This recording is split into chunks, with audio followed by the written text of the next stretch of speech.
បានផលពិតមែនបងប្អូនបើមិនជឿសាកមើលអីគេឥឡូវទៅមើលអស់គ្នាបានផលពិតហ្នឹងគឺខ្ញុំហាលត្រីខ្ញុំហាលត្រីខ្ញុំថាអូមិនចង់ហេនហាលទេខ្លាចរុយវារោមអីចឹងត្រីប្រឡាក់ក៏រុយរោមដែរប៉ុន្តែមានវិធីងាយស្រួលកុំឲ្យរុយរោមកុំឲ្យអីសម្ោចអីសម្ោចក៏មានតែមើលទៅមើលអត់ឃើញសម្ោចទេគឺគេយកខ្លាញ់មកលាបពីលើអាត្រីប្រឡាក់ឬត្រីសាច់ប្រឡាក់ហាលមានរុយមករោមទេបងប្អូនមើលខ្ញុំដកពិសោធន៍មើលតាមគេហ្នឹងហើយមើលតាមគេទៅអត់មានរុយរោមទេមើលរុយកវ៉ែជុំវិលតែហ៊ានទុំទេដោយសារអីដោយសារខ្ញុំយកខ្លាញ់មកលាបសើពីលើនេះបើត្រីប្រឡាក់ឬក៏សាច់ប្រឡាក់គេថាឲ្យយកខ្លាញ់មកលាបសើចេះលាបទៅវាហ៊ានមកចិត្តទេវាខ្លាចជាប់វាដែរហើយមកចិត្តជាប់ដូចយើងដាក់នេះចឹងដាក់ជួស្អិតទៅតែសត្វល្អិតមកដាក់ជាប់ចឹងហើយបានផលពិតមែនបងប្អូនការចែកម្លែកនេះខ្ញុំធ្វើទៅបានផលមែនបងប្អូនហាលត្រីហាលអីដាក់ខ្លាញ់លាបតិចមកមើលរុយអត់មានមកមួយទេរដងខ្ញុំអត់ដឹងខ្ញុំរុយរោមឡើងពេញនឹងហើយអាចពងរុយពងអីចឹង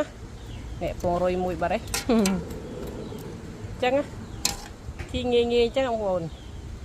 ហើយការចែកម្លែករបស់យើងបើសិនជាយើងចែកម្លែកអ្វីដែលល្អគឺ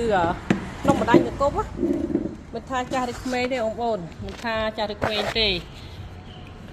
សិតតលេងបណ្ដាញសង្គមបងប្អូនហើយបងប្អូនដែលចែករំលែកអ្វីដែលល្អគឺវាមានប្រយោជន៍ដល់យើងផងដល់អ្នកដទៃផងអាហ្នឹងគឺគេហៅថាវីដេអូដែលមានគុណភាពបងប្អូនបើមិនជាយើងធ្វើវីដេអូណាអត់មានប្រយោជន៍ហើយធ្វើរបៀបបែបកំពល់សង្គមគឺអត់មានអ្នកគ្រប់គ្រងយើងហើយវាអាចខូចគេហៅថាខូចកិត្តិយសខូច credit របស់យើងបងប្អូនហើយចែករំលែកអ្វីក៏ដោយបើមិនជាមិនពិតយើងមិនបាច់ចែករំលែកទេបងប្អូនអ្វីដែលពិតចាំយើងចែករំលែកយ៉ាងទៀតបណ្ដាញសង្គមអូស្អីគេខ្ញុំមើលបណ្ដាញសង្គមវាទលំទលាយបងប្អូន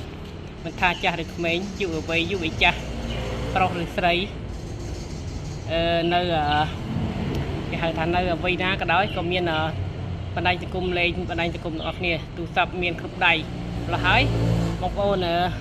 កុំភ្លេចថាបណ្ដាញសង្គមវាធ្វើឲ្យយើងល្បីប៉ុន្តែក៏វាធ្វើឲ្យយើងឆាប់